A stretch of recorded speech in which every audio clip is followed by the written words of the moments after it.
I'm Sharon Swart. We are at the Cannes Film Festival with Hub Culture on the Future Films boat. Marc Streitenfeld is with us today, composer of Robin Hood, Ridley Scott's latest film. It opened the film festival last night. Marc, what was it like working with Ridley? It's in a way always a different thing because, you know, it's a different movie, different subject matter, you know, different genre film. So it's different in that sense, but, you know, we've done, you know, quite a few projects together, so the communication is easy, and that stays the same, but, you know, it's always musically a new challenge. It's always a new start.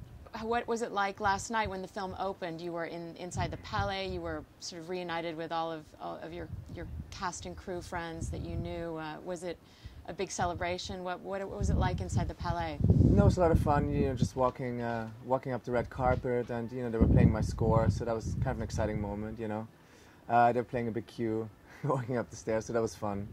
And then sitting inside, you know, I didn't really anticipate that. You know, going to play my music first, and that's going to happen. And it comes up, you walk in, and then they announce. They always announce the director, but not the composer. Of course not. Who cares about the composer? No, but you know, once the movie opens and it starts, and you know, you hear the first notes of your music, that's pretty exciting. Now, from what I understand, it was a real ordeal for you to get to Cannes yesterday. Tell me what it was like. Yeah, my train got late. I was on a train from Paris to Cannes, and there was some kind of incident or some accident. Some were 2 hours late, and you know, no food, and had to rush and hustle to get into my suit and make it to the event. But I made it in time. You know, I was excited to see the film, see the finished print, because you don't get to see kind of a color time finished print that much.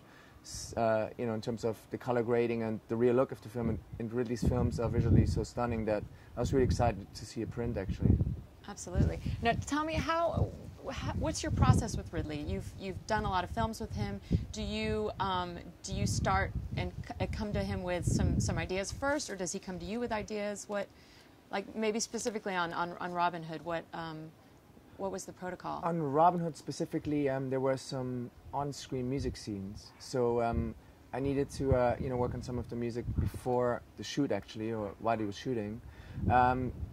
So we had, you know, conversations about the movie, and really had, you know, had ideas and thoughts. He always has really great ideas, but then he lets me a lot of creative freedom also. You know, I think he he shares his first thoughts with me, and then he lets me, you know, lets me do my own thing. Yeah.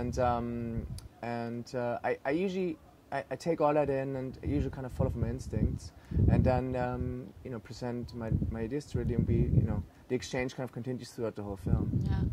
And you also worked as a composer on Jake Scott's film, Ridley's Son. That's correct.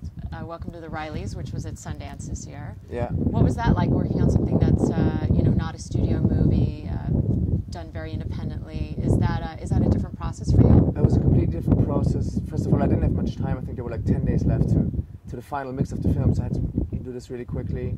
And you know, when I saw the first cut of the film without music, I kind of felt, I don't know, I had the idea I wanted to banjo score. The film is set in New Orleans, so, as you know, maybe I thought of Dixieland. It's not a Dixieland score at all, but I just felt like, you know, could use a banjo. I don't really know how to play a banjo, but I went to a store, bought 3 banjos, different kinds.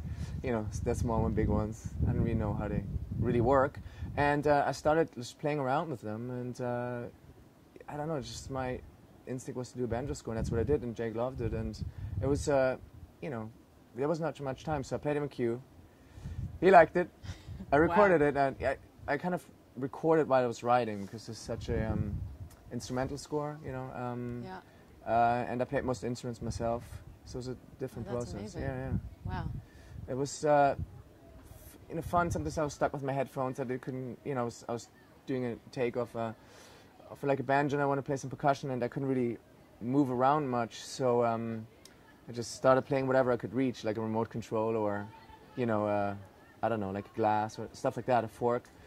So it was really odd percussion layers in this score, and I was thinking this is just a demonstration for Jake, and I'm going to re-record this with a percussionist. Right. But he loved that kind of odd feel to it, and so the score ended up being that pretty much. Oh, cool! Yeah. Very organic. Yeah, exactly.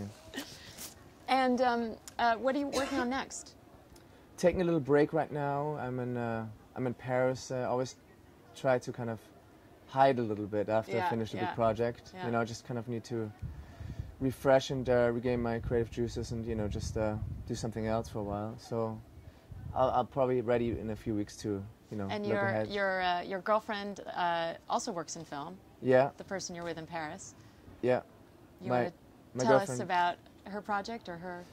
Yeah, my girlfriend is Julie Dalpin. She's prepping her movie in Paris right now. That's why I'm in Paris. Yeah. And yeah, I think she starts shooting in 3 weeks. And you'll be very supportive. Of course. Throughout that process. Exactly. Have you worked on any music with her in her films? No, I haven't. You know, she writes her own music. For The Countess, her last film, she wrote her own music. I helped a little bit, just, you know, in the recording process and, you know, organizing a few things. But she wrote everything herself, and she did an amazing job. Does she ask for your feedback? No, and she writes much quicker than me, so it's really, you know, when I spend a lot of time on film, she's like, oh, what takes you so long? Incredible. She has a kind of a different approach to it. She just, you know, it's very fast. And so are you staying in Cannes for a little bit, or what are you going to do for the rest of your time here in France? I'm going to go back to Paris, and then the film is shooting in Brittany. So I'm going to hang out in Brittany, you know, doing the shoot, and just take it easy with my baby. I have a baby boy, and you know, just going to show him how to ride a bike or something. Great. Well, thank you so much for joining us, and safe trip back. I hope it's not as crazy as the way in. Thank you. Thanks, Marc. Thanks.